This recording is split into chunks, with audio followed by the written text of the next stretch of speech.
Welcome to HBO's Band of Brothers podcast. This is Roger Bennett.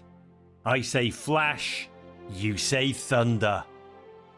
This podcast is a celebration of HBO's Band of Brothers as it turns 20. That's right. The epic, groundbreaking, genre-changing miniseries created by Steven Spielberg and Tom Hanks in the wake of Saving Private Ryan is 2 decades old. September the 9th, 2001 was the exact date it premiered on HBO, unfurling 10 intricately plotted episodes upon the viewing public, based on historian Stephen Ambrose's Band of Brothers book, with its arc following the journey of Easy Company, 2nd Battalion of the 506th Parachute Infantry Regiment of the 101st Airborne Division US Army, from its inception at boot camp at Camp Toccoa, Georgia, all the way to the Eagle's Nest and the end of the Second World War in Europe. The show, with its impressive budget of $125 million, was at the time of shooting the most expensive in television history, and its scope, as a result, is astounding. Forged by the best writers, directors, cinematographers, set designers, hair and makeup artists, and on, breathing life into a script that contained over 500 speaking parts, most of which are handed out to a cast of then unknowns, who undertook an intense 10-month production period, surrounded by more than 10,000 extras. Band of Brothers has proceeded to become a beloved piece of television, revered around the world for the quality of its acting, the audacious historic sweep of narrative, and the show's commitment at its heart to honouring the legacy of a fading breed of American heroes. Yet its own journey was no straight line. Within 36 hours of Band of Brothers' debut, September the 11th occurred, an event which altered the course of global history. And while those attacks cast a shadow that initially muted America's reception to the show, Band of Brothers' singular brilliance has proceeded to empower a popularity that unbelievably seems to grow year on year. This is a series that millions of die-hard viewers watch on HBO Max on an annual recurring basis, allowing the show to reinforce their understanding of and gratitude for the generation who pulled the world back from the brink of destruction. I'm amongst them. I watch Band of Brothers every year, and I find that every time I watch the series, I notice a new detail, find a new depth of meaning. A line that passed me by suddenly resonates as truth. Indeed, last year, when COVID crippled both my city of birth, Liverpool, England, and my adopted hometown of Manhattan, I sat down with my youngest son Oz, he was 10 then, and we revelled in episode after episode on a nightly basis. Against the backdrop of chaos and panic of our present-day reality, I wanted my son to immerse himself in something which embodied the idea of American leadership I grew up admiring from afar. And Band of Brothers is exactly that. A show filled with empathy, courage, everyday heroism, and the follow me ethos, which is to me all that's great about this nation. There's so much to celebrate about Band of Brothers, and over the next 10 weeks, we will do exactly that. We're going to follow the course of the series, one episode at a time, with the help of the stars, creators, writers, directors, and producers who made the series a reality 20 years ago, including Damian Lewis, Major Richard Winters, Ron Livingston, Captain Lewis Nixon, and Donnie Wahlberg, the soulful Second Lieutenant Carwood Lipton. For all of us, it's been the wonder of a lifetime to make this podcast series and immerse ourselves in the memory of Easy Company and allow their astonishing feats to live on. And also, to revel in the Band of Brothers creators' commitment to authenticity with which they serve their story. A story lived out by the paratrooper axiom. Hitler made only one big mistake when he built his Atlantic Wall. He forgot to put a roof on it.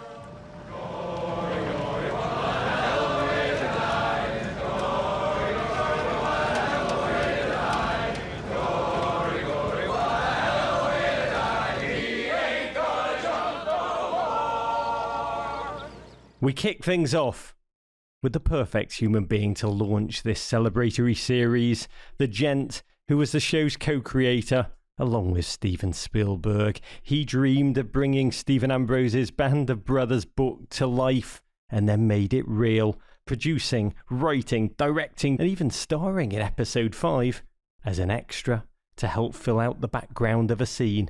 When my guest picked up the Peabody Award for the series, he talked of, quote, the values that have made Band of Brothers soar in the imagination, his desire to be true to the stories, the realities, the emotional traumas these men witnessed, survived, or succumbed to.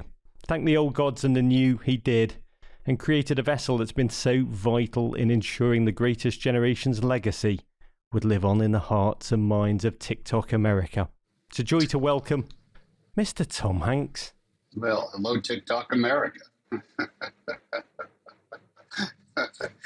That's a little flowery, but I'll take it all. Thank you. I can tell by your accent that you're English. I ride with Team America now, Tom. Tom, 20 years since Band of Brothers debuted. Has that time gone fast or slow? So wicked fast, it always seems to be the case. There is no way to slow any of this down. It's only when we begin to ponder a couple of individual images from the time that it becomes somehow dated. We were shooting this at the turn of the millennium. We began working on all of this way back in the 1900s, as I like to say, which now seems like an awfully long time ago. And in fact, then it premiered at the time of 9/11, with the attacks on the destruction of the World Trade Center and the Pentagon. And also I had kids who were little teeny tiny back then, and now they're all grown up. So it's gone by very quick.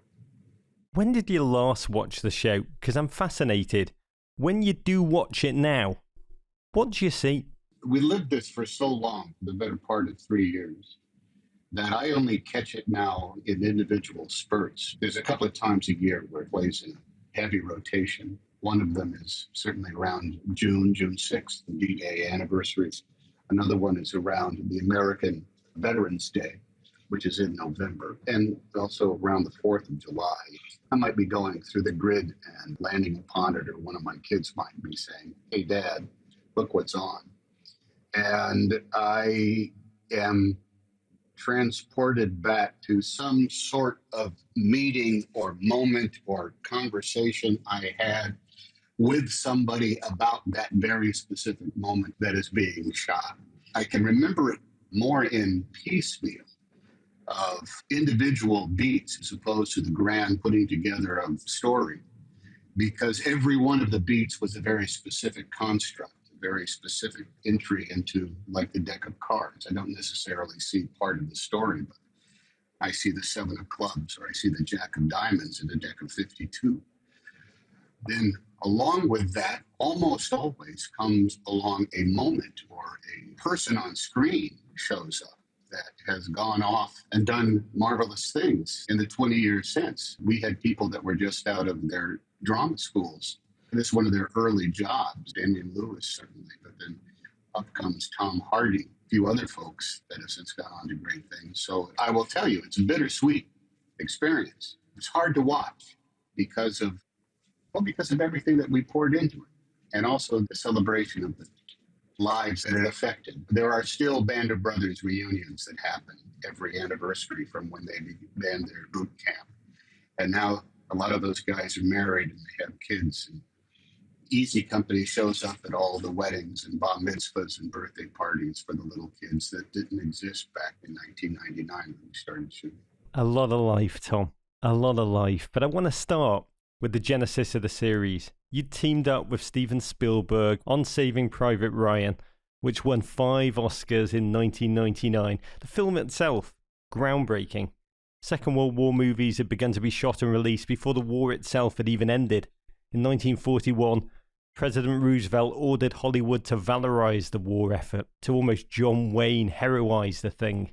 Private Ryan began to strip away that mythology. What made you and Steven Spielberg say, you know what, we want to do more? Saving Private Ryan was the first movie about the subject matter in, I would say, years that just dealt with the subject matter. There had been war movies that had become genre films, sort of like heist movies, or it had really been not since the 60s that there had been a movie about very specifics of the war, particularly war in Europe. And when Stephen first talked to me about doing the movie, I mean, we're both huge readers of history, studiers of history, and constantly compare notes on the documentaries and books that we've read. And what had happened with that is that the motion picture technology had become more or less what it is today with CGI. And that alone, I said, you'll be able to shoot Omaha Beach and the D-Day invasion in a way that it's never been done before, with a verisimilitude and an accuracy. And the audiences will be able to take it because of the tastes that have changed.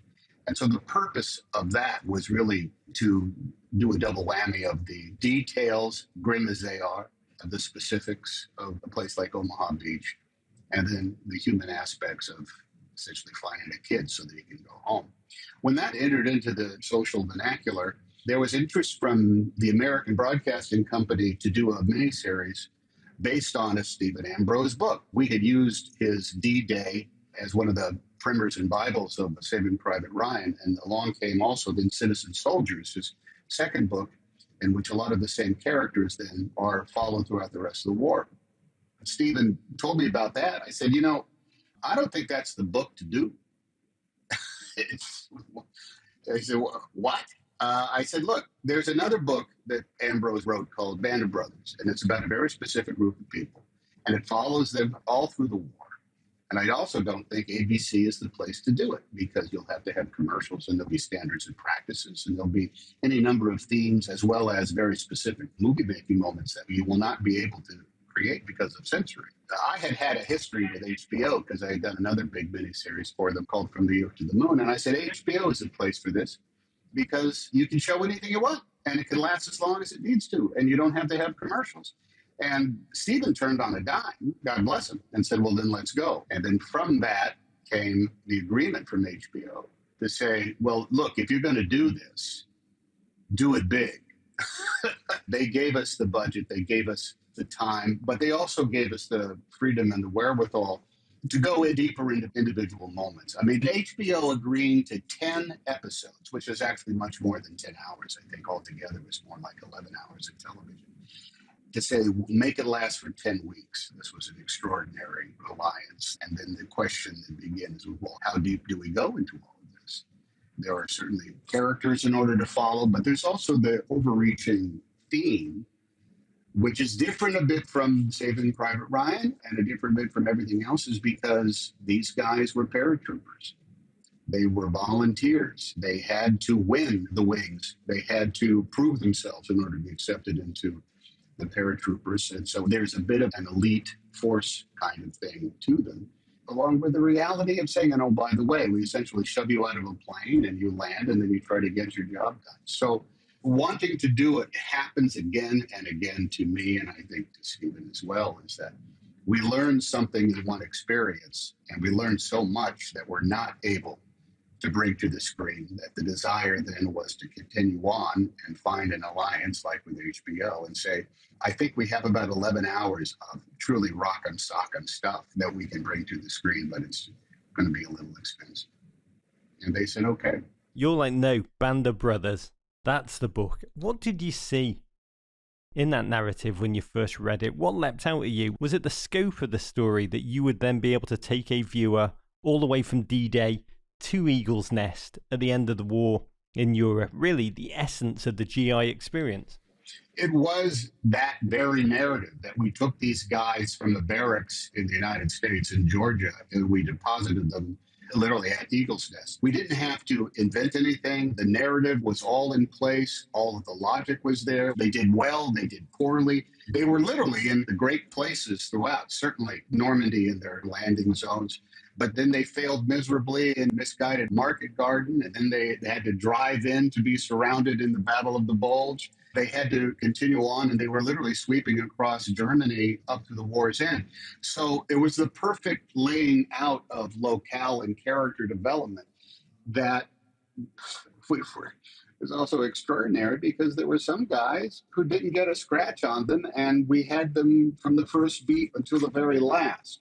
The scope of what Easy Company and the 506 experienced was a bit of a gift for us because we never had to create a narrative out of whole cloth. We always had it in hand. And while we were in the pursuit of it, because it was such a hurly-burly in order to do it, we were always writing future episodes at the same time that we were shooting one.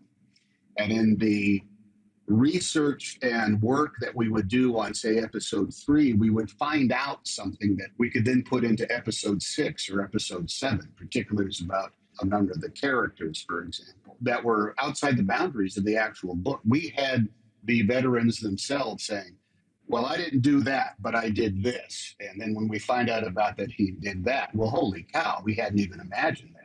And we were able to then put it into the later episodes. So was it living and breathing screenplay process at the same time that was always growing. So the excitement of it was that it wasn't trapped into a bell jar, that we were just trying to cherry pick for wonderful moments.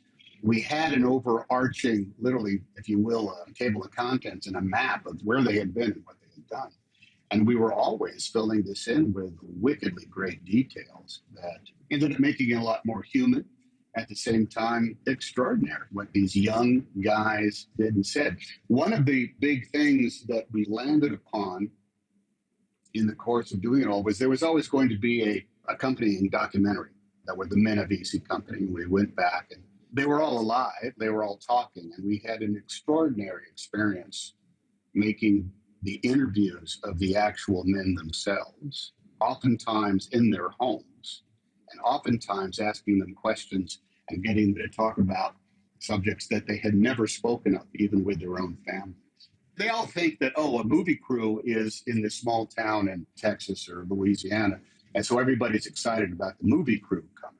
So the family would be around, the cousins, the nephews, and folks next door would be coming by to look at all the equipment as they're setting up the interview in the living room of a veteran's house. And we'd find out, no, they didn't care about the movie cameras or the lights. They wanted to hear what the veteran was going to be talking about because he had never told these stories before. Everywhere you would look, you would see dead people, you know, a dead soldier there, here, ours, theirs. Then civilians besides, dead animals. So death was all over. Parts of those interviews were then incorporated thematically into the beginning of each one of our episodes. Guy says, well, you jump out of airplanes. You know, you got all your Army equipment, and you jump out of airplanes to fight the enemy. They said, go to hell. Nobody put up their hands. And then, I don't know what it was, brought it up, but the guy giving the speech was saying, but you get paid $50 a month more. So that made it $100.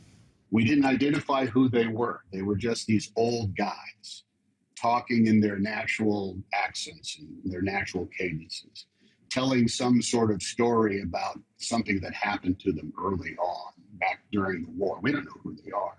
But by the time the series was ended, we realized who was Wild Bill Garnier. I'm just one part of the big war, that's all. One little part. And I'm proud to be a part of it. Sometimes it makes me cry. Who was Carwood Lipton. Henry V was talking to his men.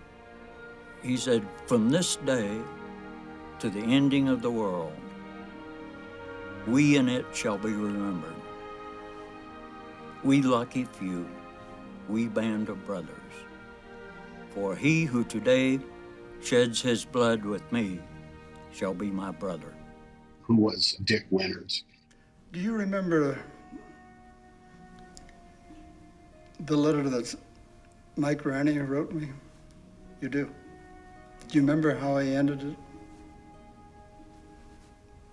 I cherish the memories of a question my grandson asked me the other day when he said, "Grandpa, were you a hero in the war?" Grandpa said no.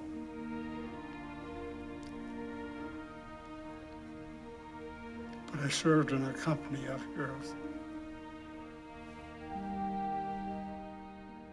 And that ended up being just a treasure trove. If you take, for example, the character of Buck Compton in the book Band of Brothers was reported as wounded during the Battle of the Bulge and be sent back to the rear to an aid station. Well, the real Buck Compton was talking with Neil McDonough, the actor who played him. And Buck said, "Hey, you know, in the book, Stephen said I was wounded. I wasn't wounded. I cracked up."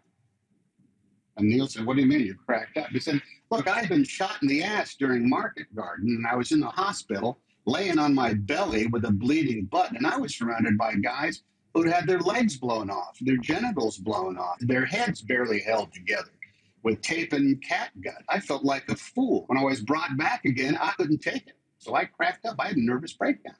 I was okay later on, but in Bastogne, I couldn't do my job." Well, Stephen Ambrose had put that in the book, in the original drafts. And when he sent it around to all the members of Easy Company, to a man, they all said, "You are not going to tell anybody about Buck Compton breaking up in the Battle of the Bulge. You take that out." I had a couple of the actual veterans say, "Oh, no, if he had put that in, I wouldn't have had anything to do with this goddamn book."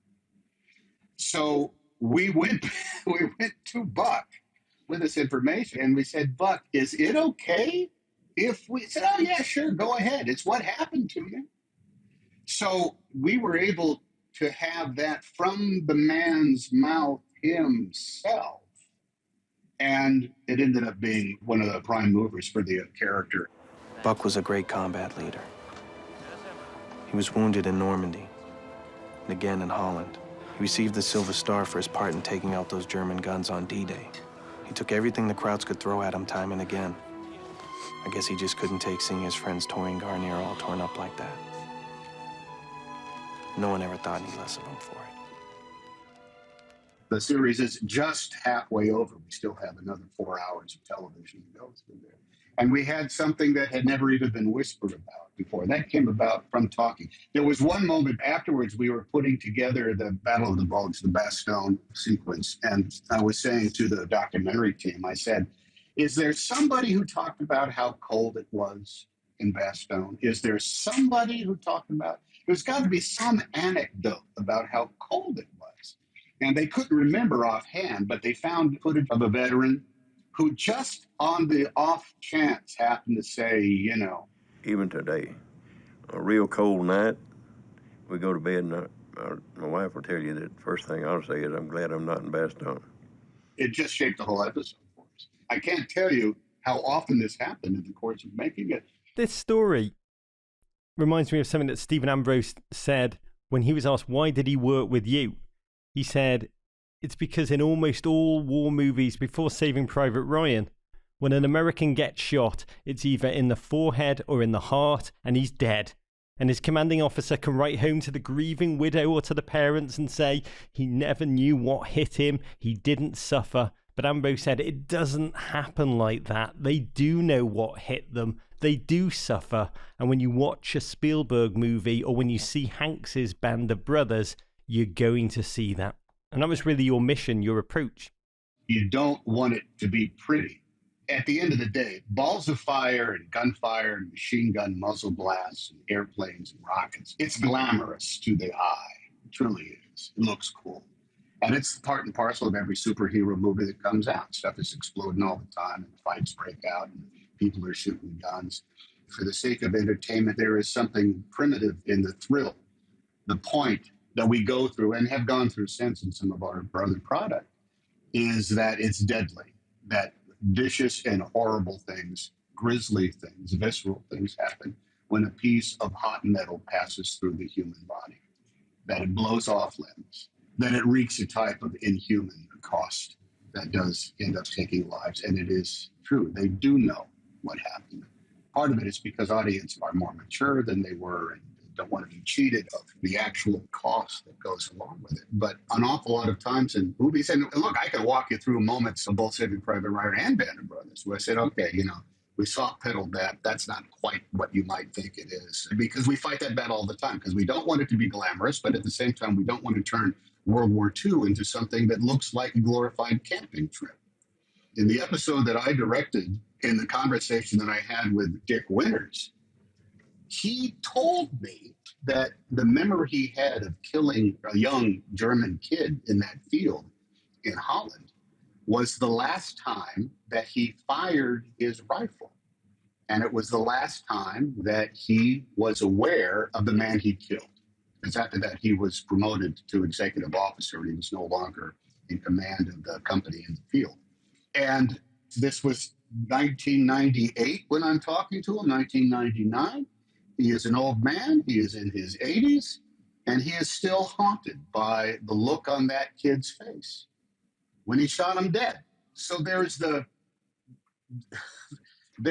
double whammy, that great paradox of it's horrible to kill a man under those circumstances. It's horrible to ask a human being to go off and risk his life in that manner.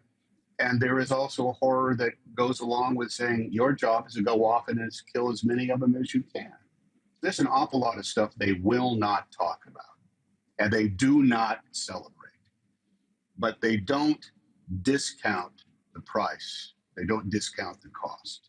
I can tell you stories, for example, the greatest soldier that any of these guys had seen, and that was Spears, Captain, and then later on, Major Spears, who was an animal. I don't mean that in a pejorative sense.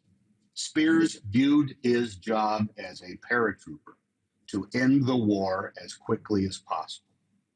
And in order to do that, he needed to kill German soldiers. And he did. And there's a number of stories of how he did it that is absolutely bone-chilling. And in fact, in episode 3, we filmed a Rashomon recollection of what Guy saw him do. German prisoners of war, and they were on the move, and the war was going on around them. And those German prisoners were not going to be making it to any stockade. There is no doubt that something happened, but when we were doing it, I said, we are not going to lay down in concrete fact a representation of what happened. We will lay down the question of what happened. We will say, on D-Day, Spears comes across this group of Kraut prisoners, digging a hole or some such, under guard and all. He breaks out a pack of smokes, passes them out. He even gives them a light. Then, all of a sudden, he swings up his Thompson and he hoses them. I mean, goddamn. Gives him smokes first? You see, that's why I don't believe he really did it. Oh, you don't believe it? You didn't see it? I heard he didn't do it.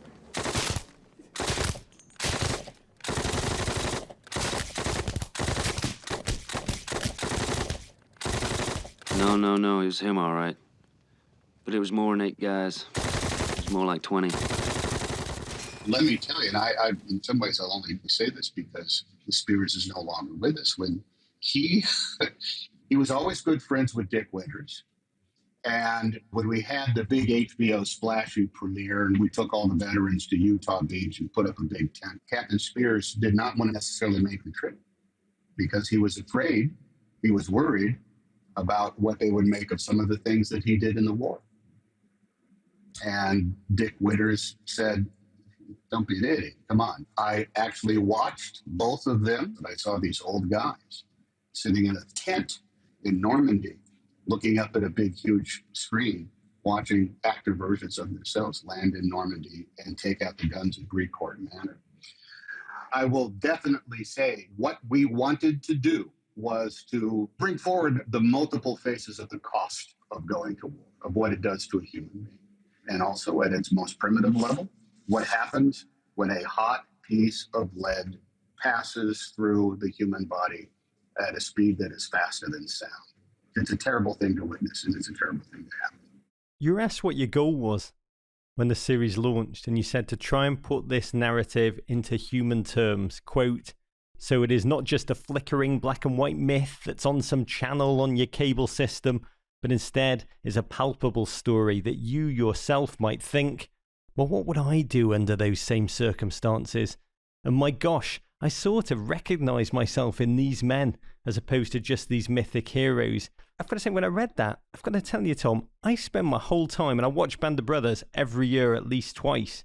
I spend my whole time watching the show thinking with its everyday heroism and self-sacrifice, and I think, oh my God, I could never do any of that. Well, ain't that the point? It's hard to imagine ourselves as altruistic 19-year-old kids. Many of these guys had never been more than 4 or 5 miles away from the town they grew up in. And this thing happens, this global conflagration that is without a doubt a battle between good and evil. There were 2 empires that decided to enslave the world because the world they were enslaving were inferior beings. A theology that says we are superior to you, and so therefore you must submit to us. That's a huge problem. That is a huge issue that is laid at the feet of, dare you say it without sounding too jingoistic, liberty-loving peoples everywhere. And if you're 19 years old and you're seeing the world taking a turn for that, chances are many of the 19 years old are going to say, well, hey, if I don't do something, who will? If I don't take part in this, who's going to do it? If you're 19 years old and you kind of give a shit, you're going to want to probably be a part of it. But there's a part of, I think, that everybody says, well, look, I'm going to do it at all. I want to do it amongst the best. If I'm going to be a part of it, I want to be able to take action into my own hands. And so therefore, I guess I might have to see if I can be one of these guys. Let me see if I can be, in a tank. Let me find out if I have what it takes to fly a plane. Now, you might not have what it takes to do any of those things. And an awful lot of guys got washed out of Camp Toccoa because they couldn't muster up. The next version of this, which was the Pacific, which took on the Marine Corps in Japan, it was missing an awful lot of the marquee elements that Band of Brothers had. The specifics of the characters, as chronicled by Stephen. Everybody knows where London is. Everybody knows where Paris is. Everybody knows where Berlin is. So the map is very, very familiar. But I bet you can't pick out Peleliu on a map, or even Okinawa, or Iwo Jima, or Guadalcanal. Where is it? No one really knows. And also the Marines enlisted and became Marines, the toughest broad outfit that there is, without a doubt. But the paratroopers had to go through major schools. So even in there, you have that same sort of, well, what does a 19-year-old do? The 19-year-old goes after this. But the issue that comes around with it is part of the glamour of the cinema. Part of what the cinema can do to us is it forces upon us this question. What would I have been able to do given the same circumstances? Would I have been as tough physically? Would I have been able to put it behind me like these guys did? Could I have been as cruel? And could I have taken both the misery and could I have survived the glory of it? It's almost like something out of Shakespeare's tragedies, his histories. It's all about Greek drama. In some brands, it's hubris. And in other cases, it's, do we curse our own fates? And when our series came out, and it was massively huge, as soon as you put something out, there's always a degree of judgment that is put forward on it. And you say, okay, all right, so what is the point of doing all of this? The point of doing all of this is that a bunch of guys decided to go off and try to save the world in this way. That's it. And they made a decision, and they were all just kids. None of them were superhuman, and they did the right things. They did the wrong things. But somewhere in the course of all of that is that moment of can and can't. And every human being faces a moment like that somewhere in their lives. We also became a very, very different thing because of the nature of when it came out. September 9th, 2001. All right, mark that date. We started off being essentially a big television event for HBO. And 2 days later, we premiered. And 2 days later was September 11th. We went off. We were not back for a while. And we had a question as to whether or not the events of 9/11 had made us moot, had made us a celebration of something that was little more than a museum piece, that was going to be a Band-Aid or meant to be a tonic to a world in which we were suddenly addressing the grander scale, and it wasn't going to be a legitimate connection. And I had questions to HBO. It says, should we either continue or just wait till later? Because we didn't want to come out and have some sort of alternative editorializing placed on what we had set out to do. Because suddenly World War III had busted out. With the time that had passed before we came out, we found out that, in fact, we couldn't help but be a comment on the times. That we were not just a jingoistic, hey, let's go get them, shock and awe quality to it. We were actually, I think, talking about two things. One is the long haul that anything like this was going to be, and certainly what went along with everything post 9/11 was a very long haul. But also comes down to that very thing that you were talking about is what would I do given the same situations? Well, guess what? Suddenly we were all in the same circumstance. We were all part of a home front. There were young men that were going to be going off and doing what their country asked them to do. And there were actually much bigger questions about why doesn't everybody accept freedom the same way? Why can't we get along? So the rest of the series ended up being a different kind of viewer experience, because by that time we were seeing something about World War II. At the same time, we were asking if we were not living in World War III. September the 11th forever changed America and the world, and the immediacy of war, the unsparing horrors and loss that Band of Brothers contains, it meant the audience's immediate embrace of the series was muted when it initially aired in real time. But since then, this show, the increasing popularity over time, year on year on year, it just seems to have increased exponentially.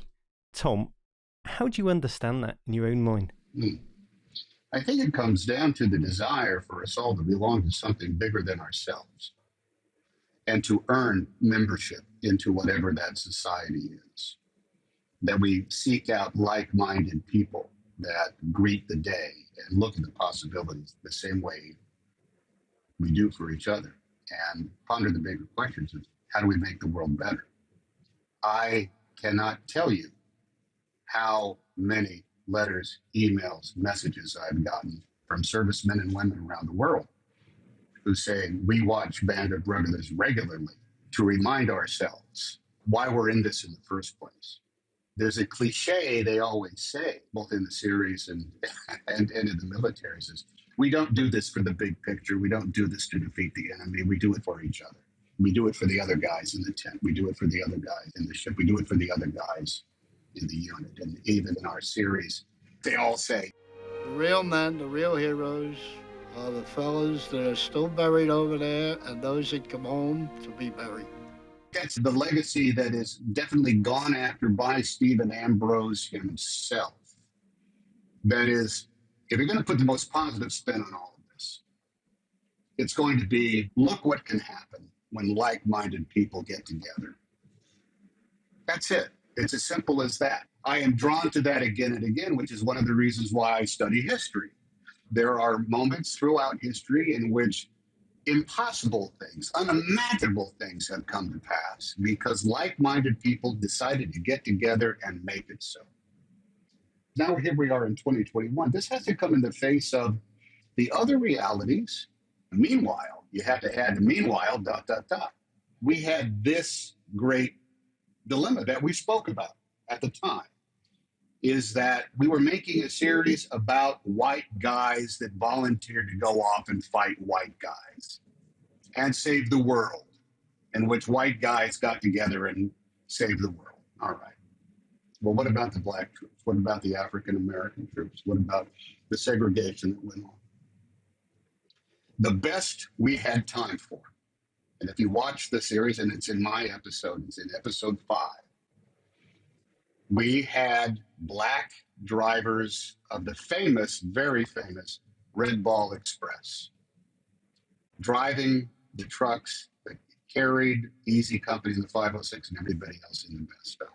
There was one pan through the windshield over onto a driver.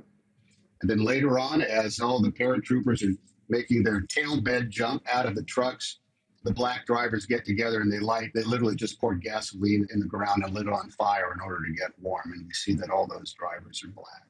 That was it. That's all we had the wherewithal and the wisdom or the ability in order to do. So along with all of the other aspects of look what can happen when good people get together and try to make it, so comes this other lesson is that there's always something else that needs to be done. There's always some other aspect that needs to be followed. There are always corrections to it, even though all of this stuff has this patina of victory and success and challenges. It's still not perfect. We forever have to keep weighing that. Even when we can, to get into the territory of how some of these characters had great problems after the war. We make hints of that as well. So it's not like they graduated from college with a letter in killing Germans and then they went back and continued on and opened up their business and everything was fine. A lot of these guys had tremendous problems. I'll tell you an interesting story. It was on the air. It had been on for sometime in November, and I was driving my kids to carpool. And one of my neighbors, actually one of the parents of one of the kids that was in my carpool, came out when I was picking up the kids. And he said, "Oh, Tom, I got to tell you a story. He's a prosecutor for the county of Los Angeles, and he has been. He just retired not too long ago. He said, when I first got this job, I was a young lawyer. I was just out of law school. I was moving up the line. Suddenly, I'm working for the district attorney, and I ended up meeting my boss. One of the guys was the head things, and I go into his office, and I see he's got this case of souvenirs, army helmets, bayonets, and flags, and blah, da, da, da, da, da, da.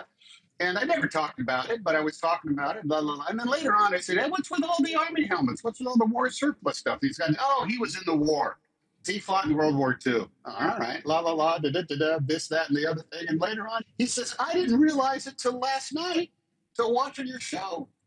That's Buck Compton, my boss. Buck Compton went off and became the prosecutor for the city of Los Angeles, and he persecuted Sirhan. The man who assassinated Robert Kennedy. Here's a guy that never, hey, let me show you. Here's what I did. I jumped into Normandy. I jumped here. I was in the Battle of the Bulge. I was in Eagle's Nest. Blah, blah, blah, blah, blah, blah. That kind of stuff is just the absolute high country when you can try to go from ordinary guys to almost mythic cinematic heroes and then follow them back to being ordinary guys again. That's like the great sine wave of existence. You talk about everyday heroes. I have to ask you, one of my favourite YouTube clips that I watch whenever I feel low is you winning the Emmy for Best Miniseries in 2002, and you and Stephen brought up Dick Winters to the stage to address the world. Dick Winters, who passed away January 2nd, 2011, you actually eulogised him at his funeral in Ephrata, Pennsylvania, with these words. You said, when our days run their course and a man like Dick Winters leaves us, time and providence remind us that human beings can do giant things. Now, after that funeral of a great American original, a man you always called the Major, you were interviewed and you said, it was life-changing to meet a gent like that. Tom, how was it life-changing? Let me tell you, we had been working. We had some footage. We had a lot of pages.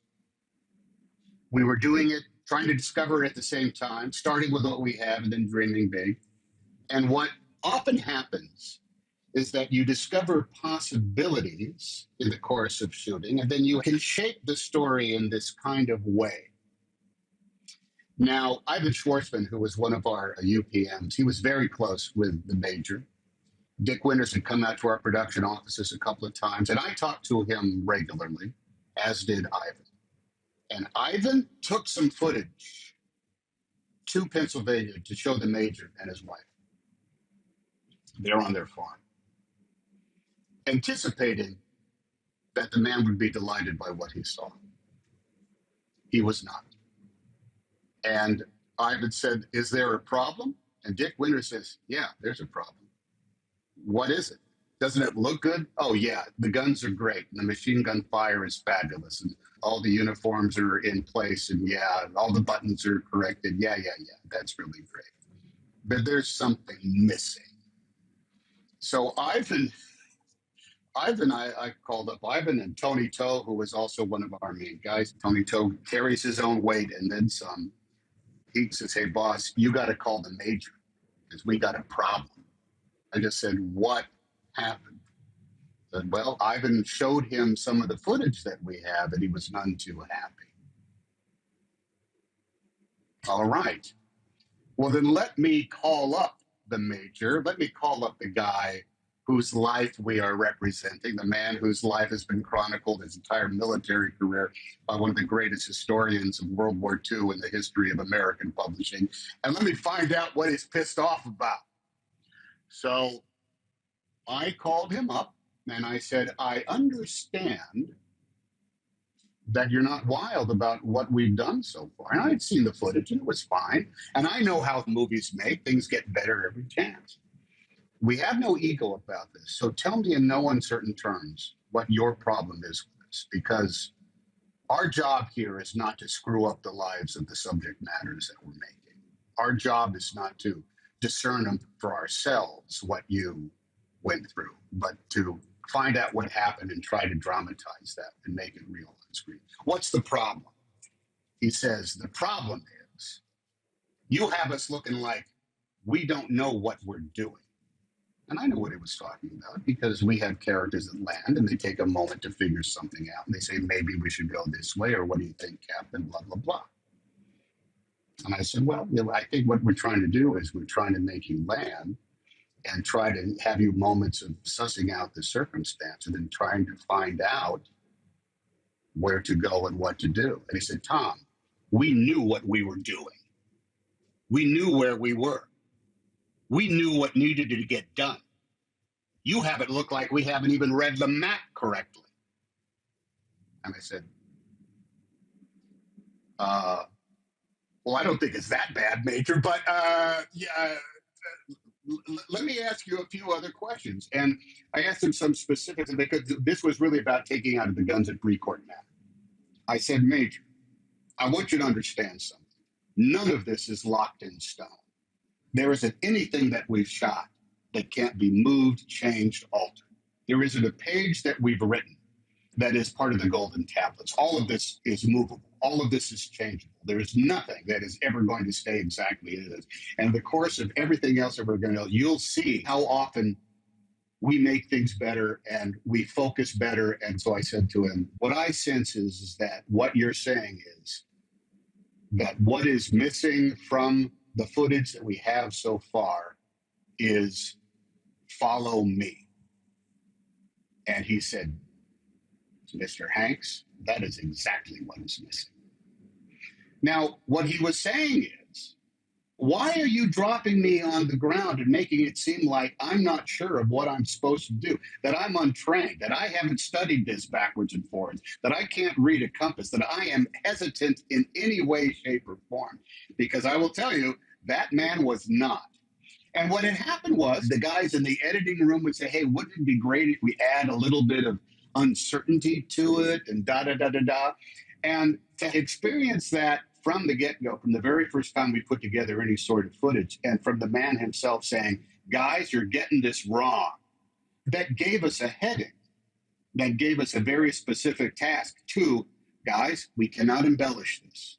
We have to remember constantly that these guys worked, trained, planned from the get-go, and unless they were hurt, and unless they were conked on the head, and unless they were under fire, they were moving towards their objective. So that one conversation did a lot of things for me, both as a producer and also in that individual circumstance, because what was happening was that people were thinking, well, how can I make this a little different than it is? By the way, their job is to do that sometimes. What came down from up top was, your job is to not make it different. Your job is to hit it on the head as we have proscribed. So that altered things. One of the big things that I learned, and one of the reasons that the series sticks to it, is that it was the job of everybody was to find a way to make what really happened dramatic. Do not embellish, do not feel as though, well, that doesn't work, so we have to do something else. So no, no, no, no. Here's what happened, guys. Break it down. Find a way in order to make this fascinating. I don't think they would really believe that this happened. Doesn't matter if they believe it. Find a way in order to make it so that it's believable. And we had that happen with moments again and again and again. There's one episode in the village of Foy, or Foy, F-O-Y, no one knows how to pronounce these things, in which Captain Spears ran right through the German lines to meet up with somebody on the other side. And then he ran right back again. And the reason he wasn't killed is because he ran so fast. And he said, I don't think they'll believe that. I said, you know what? I don't care if they believe it. It happened, and we're going to figure out a way in order to do it. At first, the Germans didn't shoot at him. I think they couldn't quite believe what they were seeing. But that wasn't the really astounding thing. The astounding thing was that after he hooked up with I Company, he came back.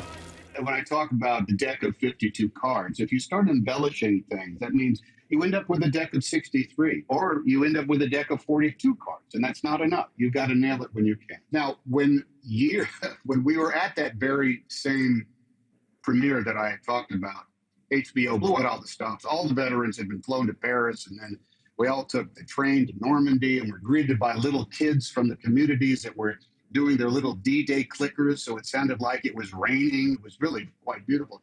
Then we all got on the bus, and it was June 6th, 2001. And I was in the bus with Carwood Lipton. And understand, we're taking a ride through the bocage that he himself had walked through at that very time. And I happened to be with Carwood and his wife, and I looked at my watch, and it was noon. It was high noon. And we were on our way down to the beach, and I said, Carwood Lipton, it's 12 noon on June 6th. What were you doing at noon on this date in 1944? And he said, by noon of June 6th, we had taken the guns at Brecourt Manor and were moving on to our secondary objective of the village of Couleauville. I said, thank you very much. And I had to pinch myself. Tom, you spent time with these men. Spears, Dick Winters, Carwood Lipton. And I read this recently. In June 2020, there were about 300,000 Second World War veterans still alive. In June 2021, there are now just 100,000 Second World War veterans still alive. And the youngest who served are now around the age of 95. Do you see this story, the Band of Brothers story, actually getting more important as time goes on, and these heroes are no longer able to tell it themselves? And what do you believe will happen if we lose their narrative in our own consciousness? Well, the narrative is going to change no matter what, simply because on one hand, we went off and we specifically encapsulated this. So in a lot of ways, Band of Brothers is going to be locked in amber forever. It's always going to be this example of what it is. We're going to come up to a moment when the last veteran of World War II is going to pass away, just like I remember reading of the last veteran of the Civil War died on some very specific date. That is around the corner. I think that if it is proposed to be some sort of a model for aiming for, I don't want to overuse the word accuracy or verisimilitude. Let's just call it spiritual, physiological truth to the experiences of World War II. There are enough stories to go back and revisit it again and again and again and again, just the same way, there's a lot of stories told about the Punic Wars, or how often you can watch Henry V or Richard III. Shakespeare had this stuff down. There's always something new to experience. If there is a possible pitfall, is that we become too enamored with them, become too soothed by these stories, because the divisions of World War II were so straightforward. The Nazis were undeniably a hideous people. Let's call it a hideous philosophy. Imperial Japan was feudal, old world. That brand of thinking cannot stand. Now, we see representatives of it again and again. We do. We see that kind of brand of embracing of the totalitarianism. We see that type of shaping of a narrative so that everything is always a protagonist and antagonist. It's always us versus them. It's always we got a raw deal, and these people are the reason that we got a raw deal. I turn to, and I still seek these things out. I'm still reading World War II history to get farther and farther and farther down into the nuggets in the ore of human behavior, of recognizable present day human nature that always says there's 49 people out there that are going to subjugate us. Are there 51 people out there that are going to take them on and say no? That's what it requires. And The Good War, as Studs Terkel wrote about. Studs Terkel's The Good War is one of the first books. I read that book, I'm going to say 30 years ago. Fantastic. What a human being. And I remember for the first time, there was a guy in there. He was in the first wave or second wave at Omaha Beach. And he said, as of June 6th, I was either fighting or marching for the next 119 days. And when I heard that, the back of my head blew off. God. And you know, their teeth fell out because the nutrition of a K ration, the canned goods, was so poor that they would be eating this raw, uncooked stuff as best as they could just to put calories in their bodies. And their gums bled and their teeth slowly filled out because the food was absolutely so horrible. And by the way, with maybe a cup of coffee, but certainly not a Coca-Cola, not an ice cold beer, a canteen of water. I'm digressing here, probably doing the same thing that I'm a little bit worried of. Turning it into something that is so honorific and so edifying, and it makes us feel good like comfort food, when what stories of that war and what those men went through and what the entire world went through, it should instead give us pause to ponder. How do we keep that from happening again? Who are the people that are going to see to it that we don't fall into that same sort of narrative, which is us versus them, they screwed us, and it's our time. So, Tom, last question, because you've been incredibly generous. So I can talk about this stuff all day. Tom, I watch Band of Brothers on an annual basis, and I know millions of others around the world do too. So, last question for you. Speak to an audience, a young audience who have not yet watched it, and make the case, Tom. What will they see? Well, thanks for the challenge. What they will see is themselves. And if they don't see themselves, we fail. They will see themselves in that every day they make a decision, we all make a decision of how we take on the responsibilities of doing the right thing. There's in ways that are large and small. Against a huge patina of a worldwide conflagration, you don't have to shift your focus very much to see that the world is in the same state of affairs, that there is great injustice being done, there are great movements afoot, there are great philosophies and theologies out there that are based on dividing us as opposed to uniting us. Sometimes it's an absolute mismatch of cultures that can never, ever see eye to eye. But in the midst of all of that comes the reality that we all just have to make this decision. We all have to make a choice at one time. I will tell you, I made this other movie that said it more. It's not even my line. I made this movie called Cloud Atlas, in which at the end of it, someone is being castigated for trying to be a goody two-shoes. And it says, why are you trying to do this? It's just going to be a drop in the ocean. Why are you trying to make such a sacrifice? Why are you trying to do the right thing? It's not going to be a drop in the ocean. The line is, well, what is an ocean but a multitude of drops?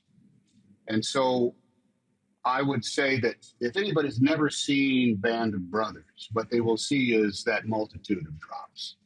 They will see a version of the historical document that is nothing more than a record of ordinary human behavior, the type of choices that we all make in the course of the day. When we started, all the actors were assembled for the beginning of a 10-day boot camp training. There's a big Saving Private Ryan aspect to it. Steven is there. I was making Castaway at the time, so I had this big, stupid, goofy beard, you know? So I dressed them all. I said, look, we're all actors here. You guys are all great actors. All we're doing here is pretending to be these guys who lived a long time ago. But because we're actors, we know how movies are made. We have to do something a bit beyond just the making of the movie. So I'm going to ask all of you to show up every day. Even if you don't have lines, even if you might just be in the background to be a glorified extra, even if you're just going to be part of the visual scope of it, show up and have something to do in your head. Always, always be lifting a pack, always be cleaning a weapon, always be looking at a book, always be studying something, always be sleeping on the ground, always be doing something that these guys did on the day of what we are shooting. And even if you haven't even been on the call sheet, make some Marmite sandwiches, keep them in your pocket so you always have something to eat, bring a thermos, just hang around, because people are going to watch this series over and over and over and over and over again. And if they saw you do something great in episode 6 and they go back and watch it again, they're going to see you in episode 1 taking a nap. Or they'll see you in episode 2 just walking by in the background, lighting a cigarette for somebody like that. And you know what? They all did. And we even had a whole subculture of the guys who were dress extras that came every day, and they went to a different tent, but they put on all their stuff, and they rode different buses. Sometimes they were 105 yards away from where the camera was turning, but they were moving in the background. And so even all of them did it. Because we knew that this was going to be some form of document that was going to be so accessible to a new generation of people who only watch things and don't read them. You knew that, Tom, before you shot. You saw me. You knew I would be one of millions watching it annually, over and over. Yes. Yeah, because I already knew that I watched movies over and over again in order to catch out new things. And I said, look, there's going to be history classes taught by lazy history teachers. They're going to say, all right, today we're going to study World War II. We're going to watch Band of Brothers. And everybody say, hey, great, we don't have to do this. It's like, all we have to do, what'd you do in school today? Oh, we watch TV. We watch a thing called Band of Brothers to learn about World War II. Even if that's what the job is going to be, you get to be a source. You get to be a participant in the authenticity and the accuracy and the verisimilitude, even if you just show up and decide to take a nap in the background of the scene. And God bless them, they did. So to answer your question again, I think anybody seeing this for the first time will be saying, all right, take away the clothes. This is not a celebration of nostalgia. This is an examination of the human condition. What do you think? What would you do? And then they can answer the question. Tom Hanks, thank you for what you've done to honour Easy Company, their sense of duty and their memory, preserving it for the world. Well, thank you. You're very kind. And let me say that in representing Easy Company, what we did try to do is also represent the 82nd Airborne and the Big Red One and the Red Ball Express, the guys who fought in North Africa and Italy and Peleliu, and anybody that voluntarily goes and puts on the uniform and serves their country and goes through their training, no matter what they ended up doing, to become part of something much bigger than themselves. And there's no life like it. They're paratroopers. They're supposed to be surrounded. That was my episode. I directed that. Tom Hanks, courage. Thank you. Thank you.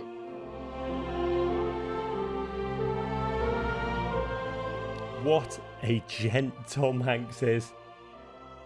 Oh, there could be no finer way to kick off this series. And how do you follow that up, you might be asking? Well, only with one of Band of Brothers' great scene stealers. Oh, that's my own piss, for Christ's sake! That's right. The legendary Ron Livingston, Lewis Nixon himself, to talk through the first episode of the series, Currahee. We'll discover how he gained insight into his character, to a deep bond with the real Nixon's widow. Discuss Herbert Sobel's tyrannical reign over Easy Company's early days, and learn why it actually helped prepare them for battle. And also relive the actor boot camp the entire cast went through in preparation for the series. I gotta say, Rod, when I say we drank the Kool-Aid, we drank the Kool-Aid. Make sure you subscribe to HBO's official Band of Brothers podcast wherever you get your podcasts. And please rate, review and share. Taking just a few minutes to do those things will help more than we can ever say. And a reminder, as if you needed one, you can stream all of Band of Brothers on HBO Max right now. Follow along, episode to episode, week to week, as we relive that prestige television magic. Until next time. Hooray!